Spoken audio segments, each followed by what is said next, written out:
Bonjour tout le monde, j'espère que vous allez bien. Moi, ça va bien. En ce moment, je procrastine sur mon étude pour un examen de mi-session. Sur Instagram, je vous ai fait un petit sondage pour savoir quel sujet de vidéo vous voudriez pour la prochaine vidéo. Je vous ai proposé soit de parler de mes coups de cœur culturels en ce moment, de parler soit d'un autre diagnostic de santé mentale, de parler de quelque chose qui a rapport au sujet LGBTQ, donc au niveau du questionnement ou du coming out ou quoi que ce soit, ou de parler de mon expérience d'hospitalisation en pédopsychiatrie. Et à 57%, vous avez choisi l'hospitalisation en pédopsychiatrie, donc c'est le sujet de la vidéo d'aujourd'hui. Bon, encore une fois, petit disclaimer de début de vidéo, ça parle de sujets sensibles, donc on risque de mentionner l'automutilation ou des idéations suicidaires. Je sais qu'il va y avoir mention d'une tentative de suicide, encore une fois, je ne rentrerai pas dans les détails, mais bon. Et bon, tout ce qui touche bon, l'hospitalisation, donc la médication, des choses comme ça. Donc voilà. Pourquoi je vous parle de l'hospitalisation en pédopsychiatrie versus en psychiatrie adulte? En fait, c'est que, ben, premièrement, ça a été mes hospitalisations les plus longues, donc ce sur le quoi j'ai le plus à dire. Et de deux, j'ai reçu beaucoup d'aide en pédopsie. Et en psychiatrie adulte, ça a été des séjours très courts, généralement pas aidants pantoute et pas des très bonnes expériences. Donc, je trouve pas ça aidant d'en parler. Je vais me référer à mes journaux intimes ici au courant de la vidéo parce que bon, j'ai beaucoup écrit pendant cette période-là et ça m'aide à me rappeler des faits et des choses. Donc, oui. Donc, le contexte de ma première hospite. Dans le fond, ce qui s'est passé, j'avais 15 ans à ce moment-là, c'était en décembre 2015. Puis, dans le fond, une de mes amies à l'école a vu que ça allait pas bien. Elle en a parlé à l'intervenante à l'école et elle en a aussi parlé à sa mère. Donc, les deux, donc l'intervenante de l'école et la mère de mon amie, ont contacté mes parents. Et bon, un soir, j'étais en train de déprimer seule dans ma chambre d'adolescent et mes parents sont rentrés et étaient comme c'est peut-être l'heure d'aller à l'urgence. On se rend à l'urgence régulière de l'hôpital, en fait. Puis au triage, donc, on va mentionner pourquoi je viens chercher de l'aide, en fait. Donc, bon, à ce moment-là, c'était généralement parce que j'avais un plan suicidaire ou quoi que ce soit du genre. C'est déjà arrivé que ce soit comme, bon, pour de l'automutilation et finalement, ils posent un petit questionnaire de mais comment ça va? Puis qu'ils soient comme, bon, l'hospitalisation serait de mise. Une fois que ça c'est déterminé, bon, on reste pas à l'urgence régulière. Euh, Ils vont nous amener à l'urgence psychiatrique. On est escorté par un agent de sécurité vers l'urgence psychiatrique, qui est, bon, qui est une salle qui est surveillée en permanence justement par un des agents de sécurité. C'est généralement pas un endroit très agréable où être parce que, bon, tout le monde est en crise, visiblement. C'est la même pour adultes et enfants, donc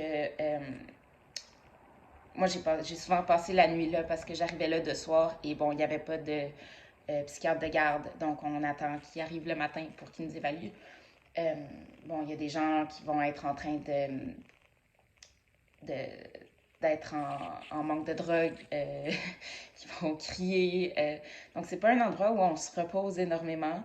Généralement, ils vont donner de la médication pour que tu réussisses à dormir un peu parce que, bon, faut, faut attendre que ça passe. Et bon, une fois que le médecin de garde arrive, bon, il t'évalue et c'est là qu'il décide si tu es hospitalisé ou pas. À mon admission, ça a été une admission volontaire dans le sens que comme il faut que tu signes le papier disant ouais je consens à être admis en psychiatrie, mais bon, si tu le signes pas, de toute façon, ils vont te mettre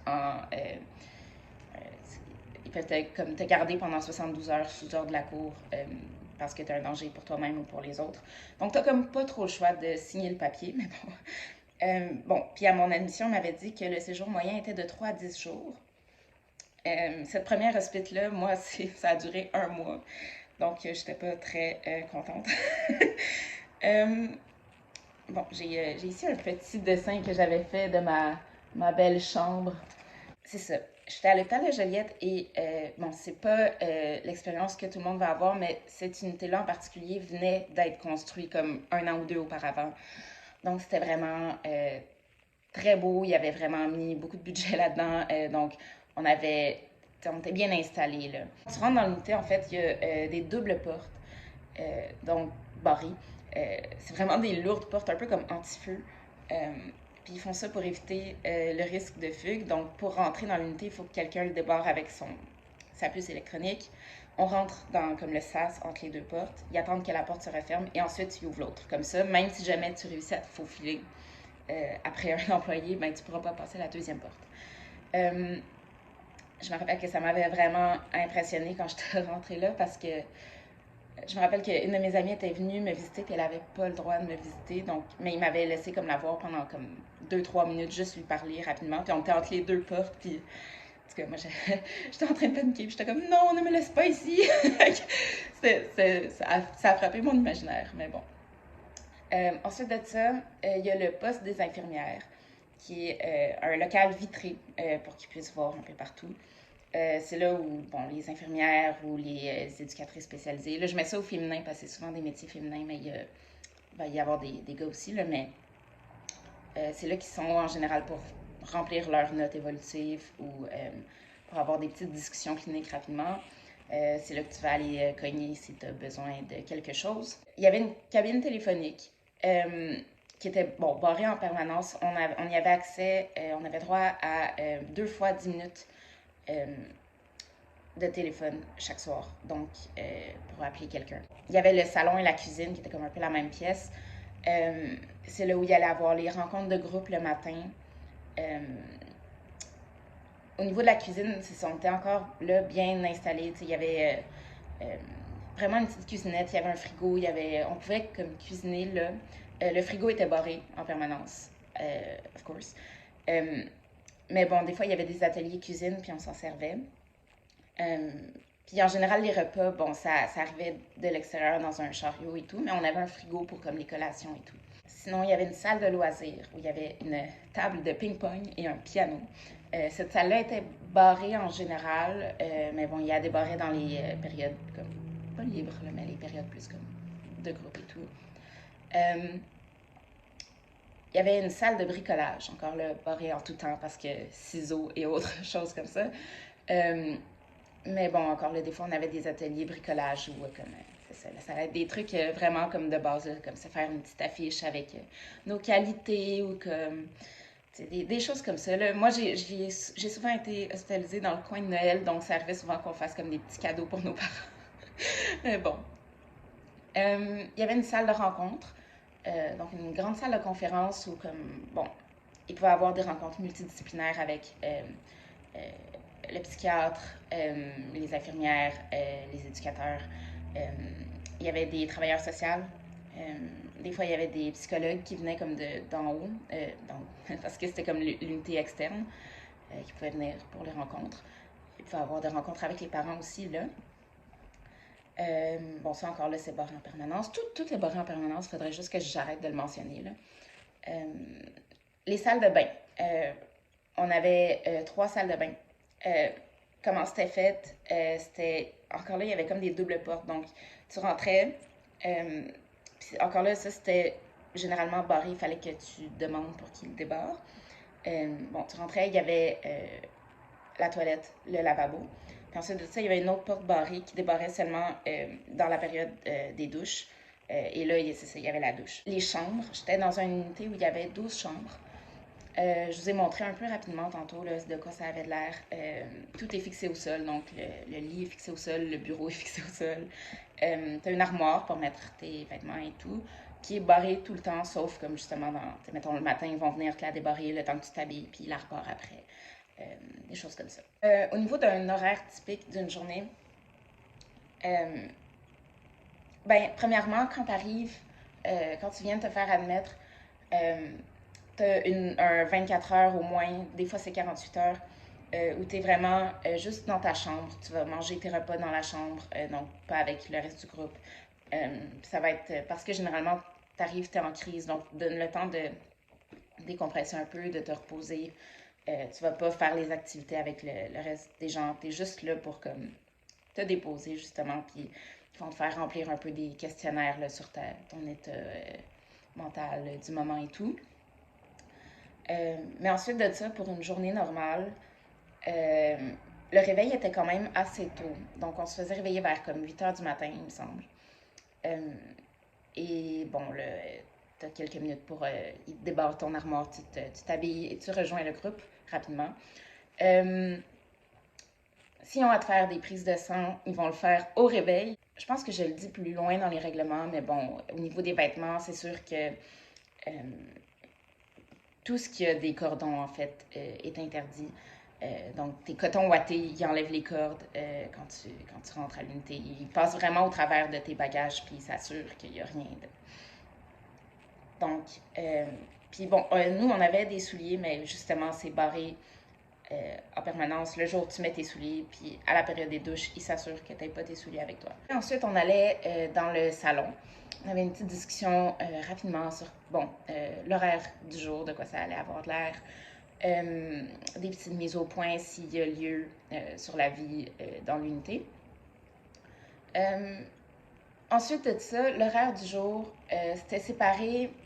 Premièrement, on avait tous au moins 2 périodes de chambre obligatoires par jour, qui étaient comme une demi-heure, ou je me rappelle pas là, si c'était une demi-heure ou 45 minutes, où tu es vraiment seul dans ta chambre et tu parles pas à personne. Et bon, c'est un moment pour toi. Sinon, il y avait l'horaire était séparé en comme grandes périodes, donc je sais qu'il y avait 3 périodes de classe par jour. Quand tu arrives, tu n'as pas 3 périodes de classe. C'est pas bonjour, on va à l'école. Quand tu arrives, tu vas avoir plus des activités de groupe, mais il y a comme 3 possibilités pour des périodes de classe par jour. Si c'est pas des périodes de classe, ça va être ça, soit des activités de groupe, de coopération ou des rencontres avec le médecin. Bon, des choses comme ça. Puis pour la classe, bon, on montait dans l'unité plus comme externe. Puis il y avait une professeure qui était là. Puis bon, c'est ça, justement, personne n'est dans la même, je veux dire, personne n'est rendu à la même place dans son cheminement scolaire. Donc, nos profs pouvaient, comme dire, on est rendu là dans la matière, mettons, de ce qu'on voit à l'école régulière, donc voilà. Puis la prof venait comme nous aider pour ça, mais sinon, on avait comme chacun des exercices séparés, puis on était accompagnés là-dedans. Donc oui, c'est ça, 3 périodes de classe max, sinon c'est remplacé par des rendez-vous ou périodes comme libres ou de chambre. Bon, des fois, on avait des ateliers cuisine. On avait aussi des ateliers coop, là, où ça allait être, mettons, des jeux de société où comme on allait, devoir interagir avec les autres, là, parce qu'ils travaillaient là-dessus aussi. Pour les rendez-vous, on voyait le psychiatre plusieurs fois par semaine. Sinon, il pouvait avoir rendez-vous avec un travailleur social si il y avait lieu pour parler comme d'une situation par rapport à la vie à la maison ou comme à l'école. Moi, je sais qu'à une de mes hospices, on avait fait justement le lien avec mon école, avec un travailleur social. Sinon, mes parents, eux, rencontraient un travailleur social de leur côté. Les repas, l'alimentation est vraiment monitorée. Euh, Tu vas avoir un menu avec un certain nombre de protéines que tu prends. Tout dépendant pourquoi tu es là. Si tu es là pour un trouble alimentaire, c'est sûr que tu vas avoir un nutritionniste qui va comme faire un plan de repas avec toi. Mais oui, donc tu as un certain nombre de protéines et de portions de légumes ou de trucs comme ça à manger par jour. Moi, je me rappelle que en bas de 16 ans, t'as pas le droit de boire du café ou du thé. Donc, je me rappelle avoir trouvé ça vraiment rough. J'en ai parlé dans mon journal parce que bon, là-bas, pratiquement tout le monde était sur des antipsychotiques, donc c'est des médicaments qui t'endorment vraiment beaucoup. Puis bon, j'avais pas le droit à mon petit café le matin, je trouvais ça rough. On avait aussi une collation le soir qui était généralement obligatoire, là. Pour les repas, justement, c'était là pour un trouble alimentaire. Ensuite, ben, après ton repas, t'as comme une période de... Bon, encore là, je me rappelle pas si c'est comme 30, 45 minutes, 1 heure, où ils te mettaient vraiment de côté, tu n'avais pas le droit d'aller à la salle de bain ou quoi que ce soit, puis ils vérifiaient que tu n'allais pas comme, te faire vomir ou quoi que ce soit. C'est aussi au repas, généralement, qu'ils vont donner la médication. Quand ils donnent la médication, ils s'assurent, bon, chacun a sa petite médication séparée dans un petit cup, puis ils s'assurent que tu la prennes, donc vérifie ensuite en dessous de ta langue. Ouais, c'est ça. Et la routine de la soirée, bon, il y allait avoir des temps pour les douches, donc chacun est en période de chambre à ce moment-là, puis là, il allait dire, bon, Kaël, c'est à ton tour d'aller prendre ta douche. Là, il débarrait la porte de ton armoire, tu pouvais prendre ton pyjama et tout. Il allait te donner aussi ton savon, des choses comme ça, puis tu allais pouvoir aller te laver. Mais bon, durant les périodes de douche, ils viennent cogner, peut-être aux 10 minutes, là, vraiment. Je me rappelle pas si c'est aux 10 minutes, mais bon, ils viennent faire des checks fréquents où ils cognent à la porte, puis ils sont comme Kaël, tu vas toujours bien? Puis là, il faut que tu répondes oui, parce que si tu réponds pas, ils recognent, ils débarrent la première porte, ils rentrent, puis là, il y a encore une porte, puis là, ils sont comme Kaël, tu m'entends? Ça va bien? Puis là, si tu réponds pas, ben là, ils vont rentrer. Bon, pour les visites et tout, il y avait des soirées de visite, mettons, comme les samedis ou des choses comme ça, où les parents pouvaient venir nous voir, nous amener des choses. Sinon, bon, en général, personne sort de l'unité, mais une fois que ça fait un petit bout que tu es là, tu gagnes des privilèges. Donc, ça commençait par les passes internes, donc tu avais le droit pendant les périodes de visite, mettons, de sortir de l'unité, d'aller, mettons, à la cafétéria, accompagné, bien sûr, ou des choses comme ça. C'est de ça, il y avait les passes locales, donc c'était un 4 heures, en tout cas, c'est ce que j'ai marqué là, 4 heures où encore une fois, accompagné, mettons, de tes parents, où tu avais le droit de sortir de l'hôpital, puis comme, allez, promis, là, aller au tigre géant, ou genre, je sais pas, là, comme, faire quelconque activité que tu peux faire à Joliette. Puis ensuite, tu te ramenais. Et il y avait les passes externes où tu avais, mettons, une journée ou la fin de semaine, où, comme, bon, tu retournais chez toi et tout. Mais bon, c'est pas donné au départ. C'est vraiment des privilèges que tu gagnes quand ils voient que ça va bien. Avec les autres patients, ma langue de sel est possédée. Avec les autres patients, donc pas de contact physique, pas d'amitié ou d'amourette. Et toutes les discussions en fait avec les autres patients sont monitorées. Il y a toujours quelqu'un dans la pièce. Là. On n'est jamais laissé à nous-mêmes. Donc, on n'avait pas le droit de parler de nos diagnostics ou de nos symptômes ou de quoi que ce soit qui touchait pourquoi on était là. On n'avait pas le droit de parler de notre médication. Donc, ouais, c'était vraiment comme des discussions de surface. Là. Chose que je trouvais un peu ridicule à l'époque. Je comprends pourquoi ils font ça parce que, comme, tu veux pas que les patients s'influencent entre eux et tout, mais comme, à l'époque, j'étais comme, mais là, c'est ridicule. Là, on n'a pas le droit de dire qu'on, je sais pas, là, qu'on est déprimé. Comme Chris, on est tous là pour la même, ben, pas pour la même raison, mais comme, c'est pas un camp de vacances, là. On le sait, là, que ça va pas bien, là. Ou comme, on n'a pas le droit de dire, de parler de notre médication. On prend quasiment toute, ben, pas toute la même médication, mais on est tous sur les antipsychotiques. On a tous des effets secondaires. On n'a pas le droit d'en parler entre nous. Donc, ouais. Je me rappelle avoir fait un petit rant là-dessus. Bon. T'as quand même une obligation de participer, justement, tu peux pas faire comme moi, je vais pas à ma période de classe, moi je vais pas à la période de groupe. Bon, sauf si ça allait vraiment pas bien, puis comme là, il allait peut-être te laisser une exception, mais en général, tu devais y aller, sinon il allait avoir des mises au point là, de pourquoi tu participes pas, c'est important, nanana. Parce qu'ils veulent pas que tu passes tes journées à te morfondre dans ton lit. T'es là pour reprendre du mieux, puis ça inclut comme, c'est ça, entrer en contact avec les autres, puis aller à ses rendez-vous et tout.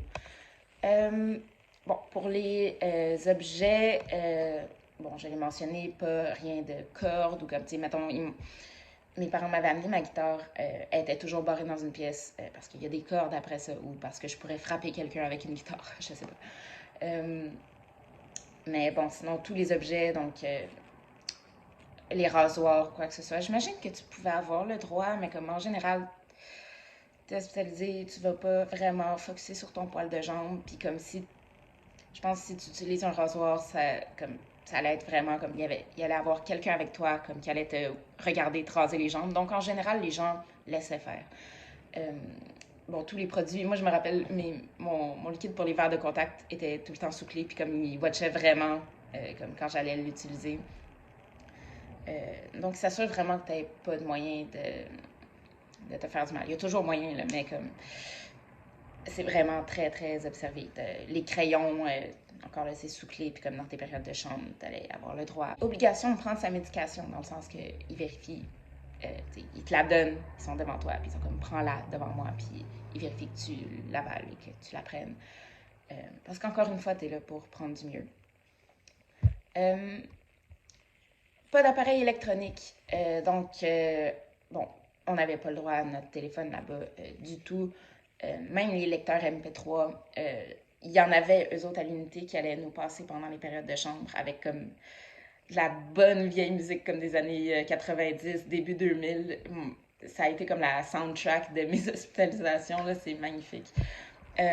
Mais ouais, non, t'avais pas le droit d'amener aucun appareil électronique. De un, pour des raisons de confidentialité, ils veulent pas que tu prennes des photos des gens qui sont là-bas ou quoi que ce soit. De deux, parce qu'ils veulent... T'es là pour te reposer, puis pour comme... C'est un moment de...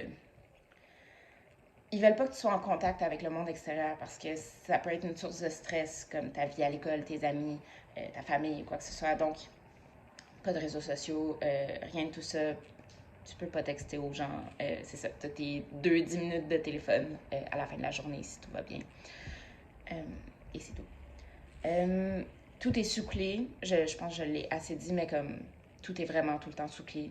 Il faut demander lorsque c'est approprié pour utiliser le matériel. La nuit, ça c'était gossant. La nuit, il vérifie que, bon, tu peux fermer ta porte de chambre, mais il y a toujours une petite fenêtre là, puis à chaque, justement, comme 15 minutes à peu près, ils vont passer, puis ils vont flasher une flashlight pour vérifier si tout va bien, puis ils s'assurent vraiment de pouvoir voir ton visage, fait qu'ils te la mettent d'en face, comme. Fait que c'est un peu gossant quand tu essaies de dormir, là, mais on finit par s'habituer à que... C'est sûr que, tu sais, à 2 heures du matin, ils le font peut-être pas aux 15 minutes, mais bon, il y a des checks vraiment fréquents. Et c'était vraiment gossant. Visite, bon, c'est hors de l'unité en général. Là, c'est pas, tes parents vont. Ben, tes parents peuvent venir sur l'unité parfois, mais comme en général, quand tu as du temps de visite, tu sors de l'unité. Là. Pour une passe locale, mettons que tu vas à la cafétéria ou des choses comme ça. Quand tes parents t'amènent des choses, des vêtements, quoi que ce soit, tout est passé, ça passe au poste des infirmières en premier, puis ils passent au peigne fin ce qui t'a été apporté pour être sûr qu'il n'y ait pas de contrebande ou d'objets, c'est ça, d'objets interdits. Tu dois aller aux rencontres thérapeutiques parce que, ben, t'es là pour ça. Pour les fumeurs, moi, je fumais à l'époque, mais comme personne ne le savait, là, genre, je fumais comme en secret à l'école. Mais bon, les gens qui étaient fumeurs, que c'était écrit dans leur dossier, ils avaient droit peut-être à 2 ou 3 cigarettes par jour, puis c'était à des moments spécifiques. Comme là, on avait un 15 minutes où on allait sortir dans la petite cour clôturée dehors, puis là, ils demandaient leur cigarette à l'infirmière. Donc, l'infirmière allait prendre la cigarette et le briquet, le donner, te watcher, l'allumer, reprendre le briquet, puis comme, c'est là que ça se passait. C'est comme ça aussi en unité adulte, c'est juste drôle parce que comme en unité adulte, les gens filment tout le temps, là, dans le sens que c'est à peu près la seule chose qu'il y a à faire. Au niveau des situations de crise, bon, quand j'ai mentionné les pièces, j'ai pas mentionné ces 2 pièces-là, mais bon, il y a une pièce d'isolation sensorielle qu'on appelait le chalet. Et une pièce de contention, donc où il y allait avoir une civière avec des contentions où on allait pouvoir attacher les gens. Et bon, généralement, honnêtement, ça c'est une bonne chose. Là, ils l'utilisaient vraiment juste en dernier recours. Là, dans tout le temps où j'ai passé là-bas, je l'ai vu être utilisé une fois, puis c'était vraiment comme en dernier recours. C'est rare qu'ils vont t'attacher comme ça quand t'es en crise. Ils vont tout essayer avant d'en arriver là. Ou de t'administrer comme des calmants par injection, quoi que ce soit. C'est vraiment en dernier recours. Au niveau de la salle d'isolation sensorielle, bon, donc là, mention, à ma 2e hospitalisation, j'ai fait une tentative de suicide à l'hôpital. J'avais quand même gagné la confiance des intervenants parce que j'étais, bon, une patiente calme, il n'y avait pas trop souvent de crise. Puis, bon, j'avais réussi à comme déjoué leur surveillance au moment de ranger comme les choses dans mon armoire. J'avais pris mes lacets. Je les avais cachés comme dans mon élastique de pantalon. Puis à la période des douches, bon, il y avait une bouche d'aération autour de laquelle je pouvais faire un nœud. Puis il y avait un banc. Pourquoi il y avait un banc dans les douches comme pour déposer ton linge? Bon, visiblement, c'est une faille de sécurité et ils l'ont enlevé après ma tentative pour tout le monde. Donc, puis les bouches d'aération ont été changées aussi. Mais bref, tout ça pour dire que il y a une tentative. Bon, visiblement, je suis pas morte sur le coup. Comme je disais, il y a des checks fréquents à la période des douches. Donc, ils sont arrivés quand même assez tôt pour... bon, ils sont rentrés, ils ont débarré les portes et ils m'ont décroché de là. Bon, qu'est-ce qui s'est passé ensuite pour moi? Tout de suite, ils ont enclenché le protocole pour justement les crises. Ils m'ont mis, donc j'avais plus droit à mes vêtements, ils m'ont mis dans une jaquette d'hôpital. Encore là, c'est pas la jaquette, même avec les petits nœuds que tu fais, parce que même ce tout petit bout de corde sont comme non, non, non. Donc c'est à bouton à pression. Le chalet, c'est la salle de retrait sensoriel. Tout est recouvert en simili-bois, excepté le plafond. C'est pour ça qu'on l'appelait le chalet, là. C'était comme de la... C'est un genre de... Pas de la mélamine, là, mais comme... C'était recouvert de simili-bois. Il y a une fenêtre givrée pour ne pas qu'on voit à travers, mais un patient a gratté un trou dans la pellicule opaque, si bien qu'on voit dehors pareil. C'est vraiment isolation sensorielle, donc tout pour voir, comme même juste voir une écureuil, c'est comme une distraction. Donc, c'est vraiment, t'es coupé de tout là-dedans. La pièce comprend un matelas et c'est tout. On m'a donné ma médication. J'avais même pas de couverture. Il faisait frais. On m'a donné ma médication, des réflexions à remplir, puis on m'a laissée seule dans cette pièce froide. Je me rappelle avoir été un peu frustrée de la façon dont ça s'est fait parce que comme je venais de faire ma tentative, puis la première chose qu'ils ont fait, bon, de me mettre en isolation sensorielle, puis ça a été de me donner un cahier de réflexion. C'était tout des trucs du genre mon geste, parce que c'était comme pour les crises en général, donc ça aurait pu être parce que j'avais attaqué un autre patient ou quoi que ce soit, fait c'est comme, mon geste a pu blesser des gens autour de moi, que vais-je faire pour réparer mes actions, j'ai pu comme endommager du matériel, quelles mesures réparatrices je vais prendre, puis comme, il fallait que je remplisse ça, genre, 20 minutes après ma tentative, puis j'étais comme, honnêtement, je me sentais mal pour la personne qui m'avait trouvé, puis je voulais m'excuser, mais il me laissait pas parler à personne, donc je me sentais juste plus mal par rapport à ça. Fait que de un, ça aide pas. Mais en même temps, je comprends, là, l'infirmière voulait pas me voir avec comme la trace rouge autour du cou, là après, puis elle devait gérer ses émotions de son côté. Mais bon, honnêtement, ils m'ont donné ce cahier-là, puis j'étais comme, honnêtement, si j'ai endommagé votre fucking bouche d'aération, honnêtement, en ce moment, je m'en calisse vraiment beaucoup.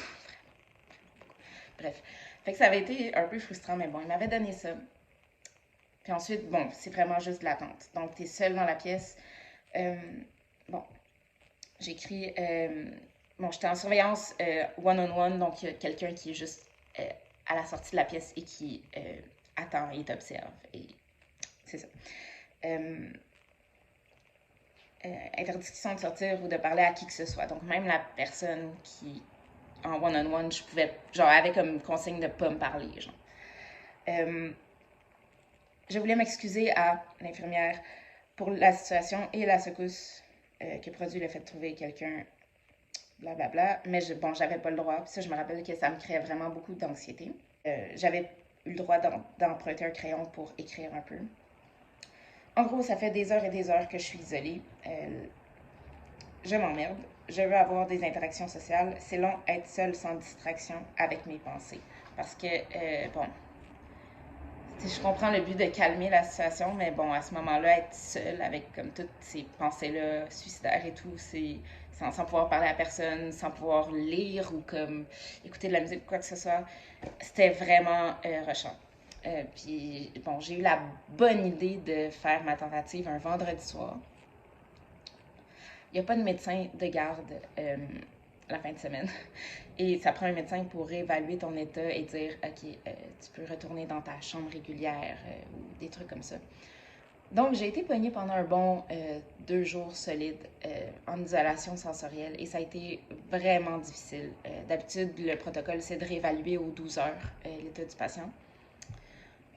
Mais bon, je me rappelle, j'ai été vue comme le lundi en avant-midi, mettons, là, par la psychiatre. Donc, ça avait été, honnêtement, ça a été une expérience assez rough. Par la suite, quand ils m'ont vue le lundi, bon, je suis restée encore en jaquette, j'avais pas droit à mes vêtements, j'étais encore surveillée de très près, puis en one-on-one, mais comme j'avais des checks aux 15 minutes. Puis bon, à ce moment-là, pour les repas, j'avais plus de vrais ustensiles, tout était comme en plastique ou en styrofoam.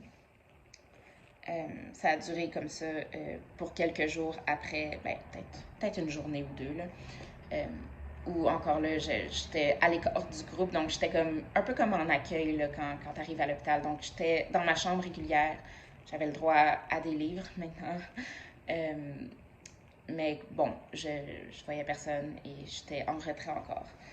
Donc, ça a été ça, le protocole de crise. Une autre option aussi d'hospitalisation, parfois ils vont te mettre directement dans ce programme-là. Des fois, ça va être après ton hospitalisation, ça va être comme une période transitoire. Ils appelaient ça l'hôpital de jour. Dans le fond, c'était,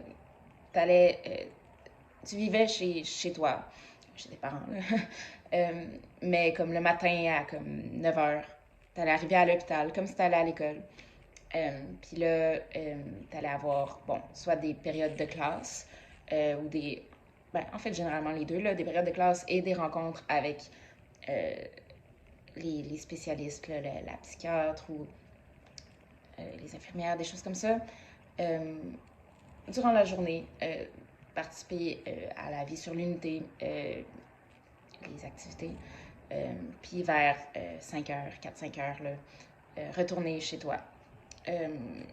Donc, c'était comme, c'est ça, c'est un peu généralement une période transitoire pour les gens parce que comme c'est difficile de se concentrer quand tu es dans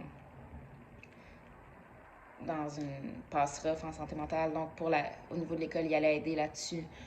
C'est pour aider à faire la transition entre comme la vraie vie et l'hospitalisation parce que quand tu passes beaucoup de temps hospitalisé, ben c'est ça, tu deviens coupé là, de la vraie vie, puis ça peut être vraiment très, très stressant de retourner. Bon, moi, j'ai été en hôpital de jour une fois, je pense que c'était à ma 3e hospitalisation. Ça a duré peut-être une semaine ou deux, là, mais oui, c'est ça. C'est comme une mesure transitoire. Puis quand tu es sur l'unité, c'est les règles de l'unité. Des choses sont sous clé, des choses comme ça, mais c'est ça, ça aide à faire le pont entre les deux. Donc, il y avait cette mesure-là de disponible. Qui m'a beaucoup aidé durant ces séjours-là, parce qu'en tout, j'ai passé quand même, au total, là, dans toutes les hospitalisations, plusieurs mois à l'hôpital. Ce qui m'a aidé, ça a été vraiment le soutien de mes proches. Bon, ma famille était là, venait me visiter le plus souvent possible. Mes parents faisaient du travail justement sur eux-mêmes et sur notre situation avec un travailleur social et tout. Puis mes amis, je pouvais appeler parfois mes amis le soir quand dans mes 10 minutes de téléphone. Puis les gens, ma gang d'amis à l'école à ce moment-là, il y a quelqu'un qui avait comme demandé à tout le monde de m'écrire comme des petits mots. Puis j'ai des pages comme ça de petits mots. J'avais reçu aussi des photos de mes amis. Puis ça m'aidait à comme, c'est ça, oups, j'ai une fleur séchée de mon journal. Ça m'a aidé à passer au travers vraiment le peu de contact que j'avais avec le monde extérieur, ça m'a aidé. J'ai même une amie qui habite aux États-Unis qui, ça a donné, qui était au passage au Québec à ce moment-là, puis qui était venue me voir lors d'une des visites. Puis bon, c'est ça, le soutien de tout le monde, ça a été vraiment aidant. Ça, je parle de la première hospitalisation parce que, bon, une fois que tu as des problèmes de santé mentale récurrents puis que ça revient, le soutien a tendance à s'effriter. chose que j'ai trouvé plus dure dans les années à venir, dans les hospitalisations à venir. Mais bon, dans la première hospitalisation, ça a été vraiment aidant. Cette expérience-là m'a aussi donné le goût d'aller travailler en santé mentale. Bon, c'est pour ça que j'étudie pour devenir éducateur spécialisé, pour travailler. Mon rêve, ça serait de travailler dans une unité pédopsychiatrique pour faire la différence, justement, pour des gens. Comme il y a des gens qui ont fait la différence pour moi à cette époque-là. Ce qui m'a motivée aussi à aller travailler là-dedans, c'est les mauvaises expériences que j'ai eues par la suite aussi en santé mentale adulte. Ça m'a motivée parce que je veux essayer de ne pas recréer ces expériences-là. Donc, voilà. Je sais jamais comment finir ces vidéos-là, c'est quand même sérieuse et tout. J'espère que vous avez apprécié le contenu de cette vidéo. Si vous avez des questions, laissez-les en commentaire. C'est ça. Vous pouvez m'écrire. Si vous avez des expériences à me partager de façon anonyme ou quoi que ce soit, vous pouvez.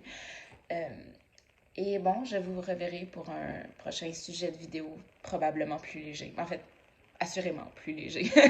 C'est ça. Bye, bonne journée, bonne soirée, puis à la prochaine.